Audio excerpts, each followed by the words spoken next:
알아두면 쓸데많은 삼국지 이야기. 83번째 이야기. 녹각이 여러 겹 둘러쳐져 있는데도 공략에 성공하다니.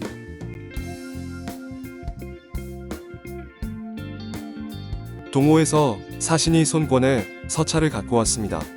강동에서 형주를 공격할 테니 관우에 뒤를 공격해달라고 청해왔군. 동호가 형주를 공격할 것이라는 소문을 흘리도록 하십시오. 관우가 소문을 들으면 형주를 지키려 번성의 군사들을 형주로 돌릴 것입니다. 그 틈에 관우를 몰아붙이면 이길 수 있을 것이라는 말이군. 사람을 보내 서왕이 군사를 이동하게 하라. 나도 양릉파로 가서 조인을 구하도록 하겠다. 서왕은 조조가 사자를 보내 오저 장막 밖으로 나가 사자를 맞았습니다. 지금 관평과 요하가 원성과 사총의 진을 나누어 세우고 있습니다. 서왕은 자신도 군사를 둘로 나누기로 했습니다. 먼저 서상과 여권 두 부장에게 자신의 대장기를 주어 관평을 공격하도록 했습니다.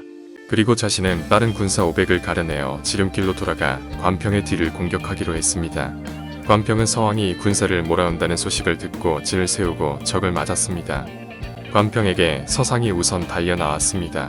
호기롭게 달려나왔던 서상은 얼마 못 가서 말머리를 돌렸습니다. 서상이 물러가자 이번에는 여건이 달려나왔습니다. 하지만 여건도 관평을 당해낼 수 없었습니다. 여건이 달아나자 관평과 군사들은 여세를 몰아 여건과 서상의 뒤를 쫓았습니다. 관평이 달아나는 여건과 서상을 20여 리쯤 뒤쫓고 있을 때였습니다. 큰일 났습니다. 원성 안에서 연기가 치솟고 있습니다. 이런, 적의 계책에 당했구나.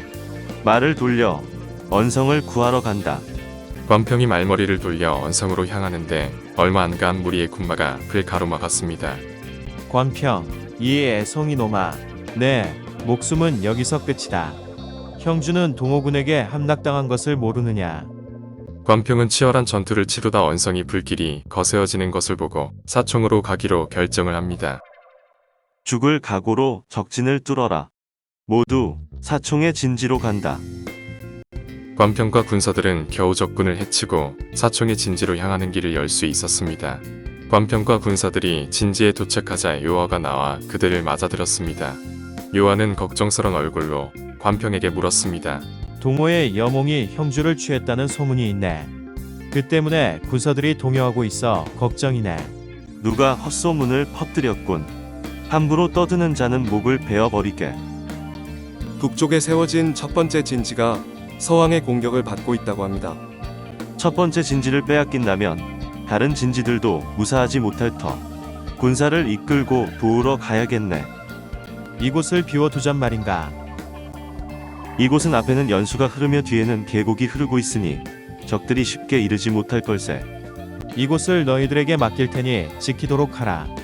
혹시 적군이 오거든 신호를 보내야 한다. 부장들에게 진지를 맡긴 관평과 요하는 빠른 군사들을 뽑아 첫 번째 진지로 출발했습니다.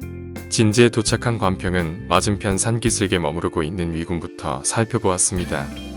서왕이 어리석게도 지세가 좋지 못한 곳에 진을 펼쳐 놓았군. 어떻게 할 생각인가? 오늘 밤 군사를 이끌고 기습해야겠네. 내 언성을 잃은 분을 풀 것이다. 그날 밤 관평은 군사를 이끌고 위나라군 진지로 쳐들어갔으나 진지 안에는 사람의 그림자라고는 찾아볼 수가 없었습니다. 적의 계략에 빠진 것을 안 관평. 곧 양쪽 군사들 사이에 싸움이 벌어졌습니다.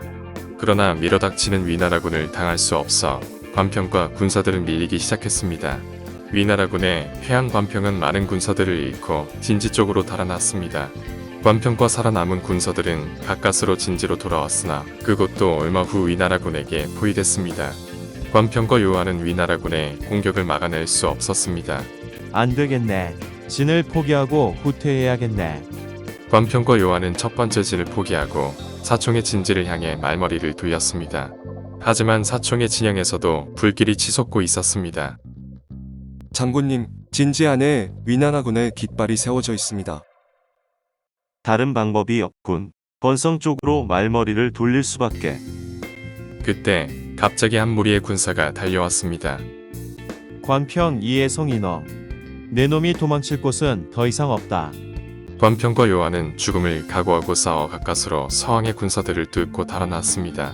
위나라군을 겨우 따돌리고 보니 살아남은 군사는 겨우 몇백에 불과했습니다. 관평은 관우의 진지에 도착하여 그동안의 일을 고했습니다. 형주가 이미 동호의 여몽에게 넘어갔다는 소문이. 어리석게도 헛소문을 듣고 동요하다니. 여몽은 큰 병이 나서 어린 육손이 대신하고 있다. 웬 쓸데없는 걱정이냐. 장군, 급보입니다. 서왕이 대군을 이끌고 이리로 오고 있습니다. 군사를 준비시키고 내 말에 안장을 얹도록 하라. 아버님, 상처가 아물지 않았는데 어찌 출전하려 하십니까? 서왕은 예전에 가까이 지냈던 사람이라 그의 용맹을 누구보다 잘 알고 있다. 그가 물러나지 않는다면 내 직접 그의 목을 베어버릴 것이다. 여러 해 동안 뵙지 못했는데 오늘 이렇게 배우니 감개무량합니다. 나는 그대와의 교분을 남달리 여기고 있었는데 어찌 내 아들을 여러 번 어려움에 빠뜨리셨소? 사글교, 나눌분. 교분은 서로 사귄 정을 말합니다. 서왕은 관우의 질문에는 대답하지 않고 군사들을 향해 소리쳤습니다. 누가 관운장의 목을 베어내게 바치겠느냐? 천금의 상을 내릴 것이다. 서 장군, 어째서 그런 말씀을 하시오? 관우는 상처 때문에 제대로 힘을 쓰지 못하고 두 장수는 불꽃 튀는 싸움을 벌였으나 승부가 나지 않았습니다. 아버님께서 실수라도 하실까 염려되는군. 징을 쳐서 아버님을 불러들여라. 말을 돌려 진지 안으로 들어가야겠다. 관우가 말을 돌리려 하자 돌연 사방에서 함성이 일었습니다. 조인이 군사를 이끌고 나타난 것이었습니다. 조인 장군까지 구원병을 이끌고 왔으니 관운장을 항복하시오. 사방이 조조군에 둘러싸이게 되었는데 이 어려움을 어떻게 헤쳐가야 할지 난감하구나. 조인과 서왕이 양쪽에서 일시에 공격하니 총나라군은 갈팡질팡할 뿐이었습니다. 관우가 당황한 총나라군을 이끌고 패주하니 위나라군은 더욱 거센 기세로 뒤쫓습니다. 관우가 한창 말을 달리고 있을 때 맞은편에서 총나라 군사 한 명이 관우를 향해 달려왔습니다. 큰일 났습니다. 형주가 여몽의 손에 넘어가고 관장군의 가족들도 사로잡혔습니다.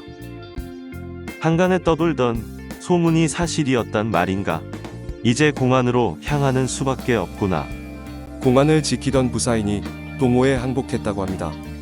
공안으로 갈 수도 없게 되었구나. 관우는 잇따른 나쁜 소식에 속이 끓어올랐지만 조금 뒤에 들려온 소식은 더 좋지 않았습니다. 미방에게 군량미를 청하러 갔던 군사 중 한 명이 와서 그곳의 소식을 관우에게 전했기 때문입니다. 미방에게 군량미를 청하러 간 사자의 목이 베어졌습니다. 부사인과 미방 모두 동호에 투항했습니다. 형세가 매우 위태롭습니다. 사람을 성도로 보내 구원을 청하십시오. 군세를 정비해 서둘러 형주도 되찾아야 합니다. 조루의 말에 정신이 든 관우는 마량과 이적에게 글을 주어 성도의 유비에게 달려가 구원병을 청하게 했습니다. 그리고는 스스로 선봉에 서서 형주로 향했습니다. 번성을 포위하고 있던 관우가 물러나자 조이는 조조를 찾아가 절한 후 용서를 빌었습니다. 내 잘못으로 이렇게 된 것이 아니다. 하늘이 정한 운명이 아니겠느냐? 조조는 직접 사총 땅의 진지를 둘러본 후 크게 감탄했습니다. 총나라군은 빠르고 용맹하다고 들었다. 이토록 녹각이 여러 겹둘러 쳐져 있는데도 공략에 성공하다니.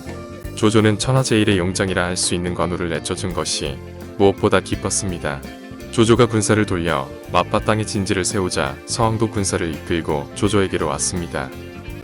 한편 관우는 형주로 군사들을 이끌어가고 있었지만 나아갈 수도 물러설 수도 없는 사면초가의 상황에 이르렀습니다. 앞뒤로 적군을 막고 있었기 때문입니다. 넉사, 난년 초나라 초, 노래가. 사면초가란 항우가 유방에게 포위되어 있을 때 사방에서 들리는 초나라의 노래라는 뜻으로 적에게 둘러싸인 상태나 누구의 도움도 받을 수 없는 고립 상태에 빠짐을 이르는 말입니다. 예전에 여몽은 관장군께 함께 역적 조조를 치자고 하지 않았습니까? 그런데 여몽은 조조와 손을 잡고 우리를 공격했으니 맹세를 어긴 것입니다. 관장군께서는 그를 보내 꾸짖고 반응을 본 후에 움직이는 것이 좋을 듯합니다. 그 외에는 별다른 계책이 없었던 관우는 조로의 말을 좇기로 했습니다. 관우는 사자를 시켜 여몽에게 서찰을 전하도록 했습니다.